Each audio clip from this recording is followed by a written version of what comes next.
What's up mga ka-greeners? Welcome sa update ng ating naipunlang buto mula kay Kuya Don. Ipinunla ko ito noong September 22. And today is October 13, so nasa 21 days na sila ngayon. So makikita nyo yung mga buto nating naipunla, kahit papano, pakunti-kunti, meron tayong maitanim. Thank you pa rin dahil mayroon tayong maitanim. Ganyan naman talaga yung pagtatanim, di natin ma-perfect. Kaya pasalamat pa rin tayo sa Poong May Kapal na kahit papaano ay may mga tumubo.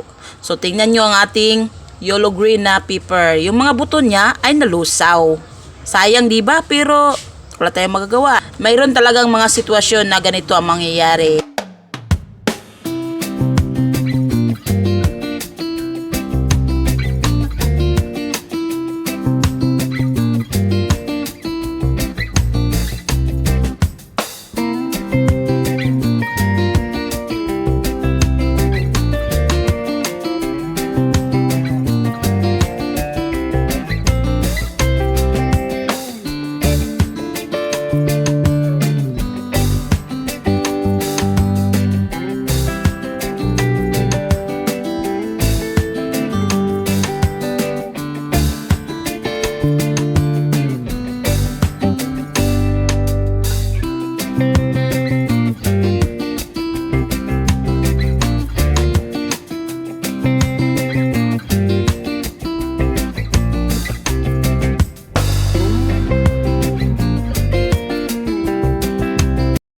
Buti na lang ating pepper na CW.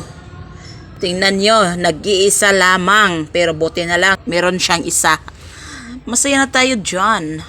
Ang ating pipino na 5 ang ating itinanim, 4 lang yung tumubo.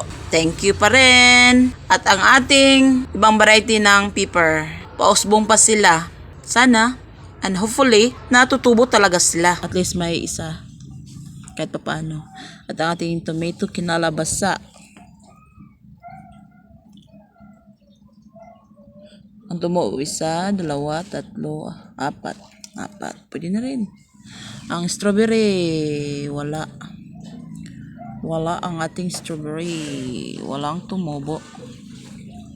Walang nagpapakita. Ang ating cherry tomato. At ang white pop. Wala ang yung white pop. Walang tumubo. Ang cherry tomato, madami.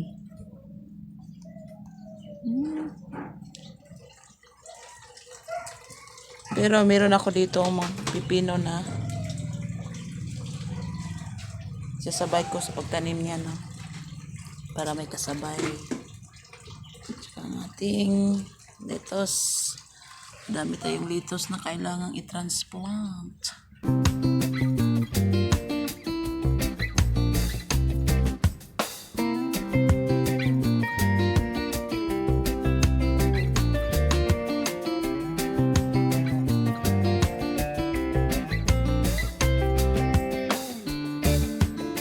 Yung okra natin na kailangan i-transplant. Kalain mo sa 2, 4, 6, 8. Nalusaw yung 3. Ito, nalusaw din yung alagbati natin dahil sa palaging ulan. Ang ating ready to transplant na loya. Alagbati. Ready to transplant din. Ang ating mani. May bulaklak na ang ating mani.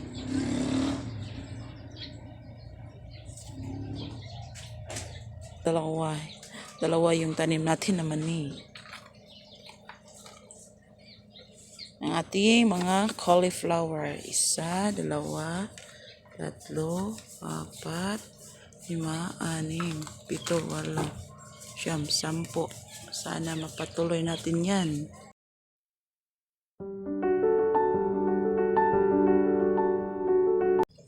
At na-harvest ko na ang ating lettuce dito. Ating spring onions. Kailangan nating kunin itong mga laylay.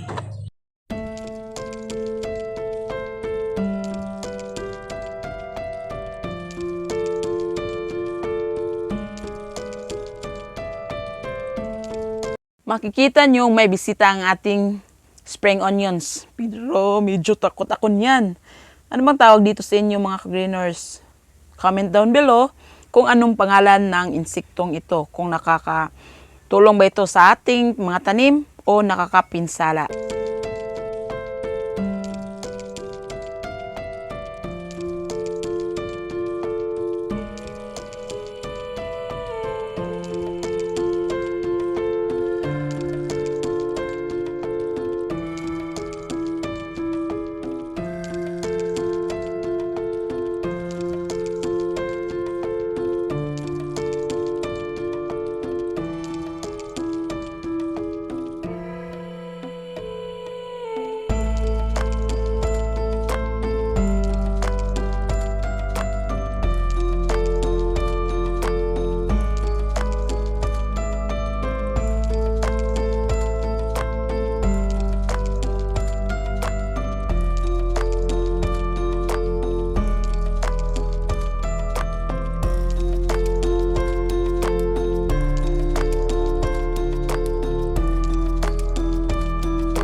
Meron din tayo ditong 4 na pots ng strawberry.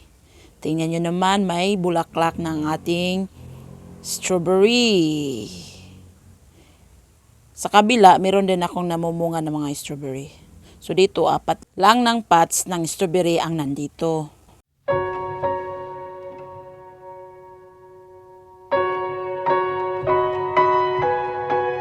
Mayroon din tayong mga naitanim na mga bawang.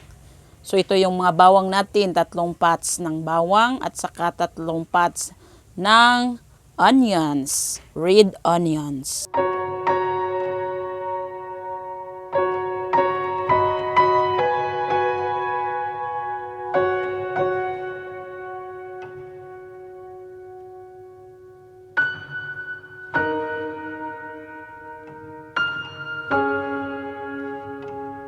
Mayroon din tayo ditong tanim na tanglad at saka yung natira natin na pakalbo na sili kahit paano ay may bunga siyang na-produce. At ang ating luya, ayan o. Kita nyo yung laman niya. O, kulang yan ng lupa. Kailangan pa natin yan dagdagan ng lupa para mas maraming laman yung iproproduce niya.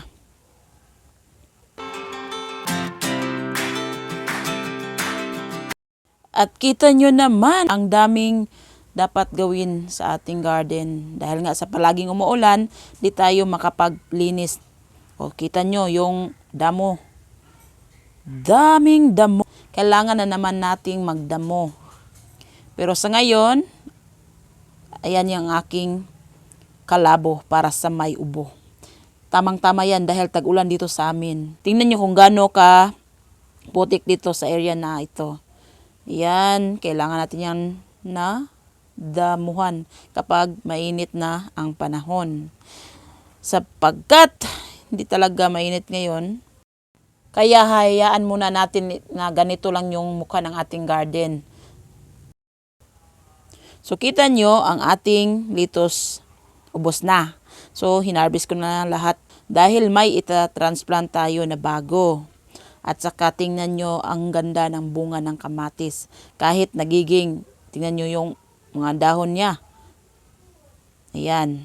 So, tatanggalin natin yan para mas makapag-produce pa siya ng mas magandang bunga. Ayan o. Yan yung bunga niya. Natural lamang ito.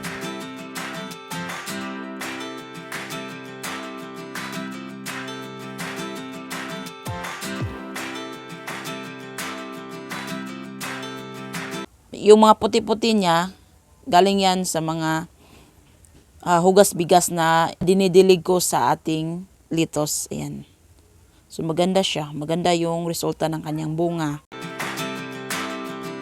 Kung naalala nyo nung mga previous vlog ko na maaga pa lang na nagdadamo na ako, tingnan nyo naman, ito na yung hitsura na naman. So kailangan naman nating magdamo.